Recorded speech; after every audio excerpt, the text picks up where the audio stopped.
একটি মাত্র সিম কার্ড দিয়ে 200টির বেশি নাম্বার ব্যবহার করতে পারবেন। আপনার যে মোবাইল নাম্বার থাকবে সেটা থেকে কখনোই ফোন যাবে না, ভিন্ন ভিন্ন নাম্বার হয়ে কিন্তু ফোন যাবে। তো এটা কিভাবে করবেন আজকের ভিডিওতে আমি আপনাদেরকে দেখিয়ে দিব। প্রথমে আপনারা চলে যাবেন গুগল প্লে স্টোরে। গুগল প্লে স্টোরে চলে যাওয়ার পর উপরে সার্চ বার পাবেন, এখানে লিখে দিবেন এনিকল। এনিকল লিখে সার্চ করবেন। এখানে কিন্তু একটা অ্যাপস দেখতে পাচ্ছেন, অ্যাপসটির লোগো আমি আপনাদেরকে ভালোভাবে দেখিয়ে দিচ্ছি। এটা কিন্তু অ্যাপসটির লোগো। এটা দেখে অবশ্যই আপনারা ইনস্টল করে নেবেন। ইনস্টলে ক্লিক করে দিব, এটাকে ইনস্টল করে নেব। আমি ইনস্টল করে নিলাম, ওপেনে ক্লিক করে দিব। ওপেনে ক্লিক করে দিব। ওপেনে ক্লিক করার পর এখানে দেখতে পাচ্ছেন অ্যাকসেপ্ট লেখা রয়েছে, অ্যাকসেপ্টে ক্লিক করব। অ্যালাউ চাইলে অবশ্যই অ্যালাউ দিয়ে দিব।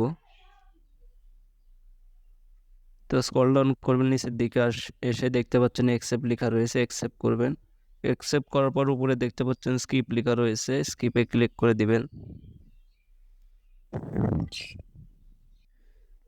স্কিপে ক্লিক করার পরে এখানে দেখতে পাচ্ছেন একটা কিন্তু অপশন রয়েছে, আপনারা যে কান্ট্রিতে ফোন করতে চাচ্ছেন এখান থেকে কিন্তু অবশ্যই কান্ট্রিটা সিলেক্ট করে দিতে হবে। এখানে ক্লিক করবেন। এখানে ক্লিক করার পর যদি বাংলাদেশে কাউকে ফোন করতে চান অবশ্যই বাংলাদেশে সিলেক্ট করবেন।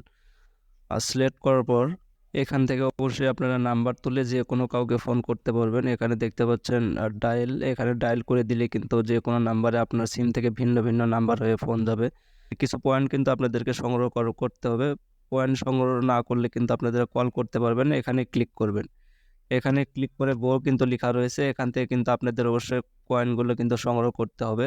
এখান থেকে নিয়ে আপনারা অবশ্যই এখান থেকে ডায়াল করে যে কোনো কাউকে ফোন দিতে পারবেন। এবং অনেক সময় কিন্তু ভিন্ন ভিন্ন নাম্বার হয়ে এক একজনের কাছে কিন্তু ভিন্ন ভিন্ন নাম্বার হয়ে ফোন যাবে। সো ভিডিওটা যদি ভালো লাগে অবশ্যই ফেসবুক পেজটিকে ফলো করবেন।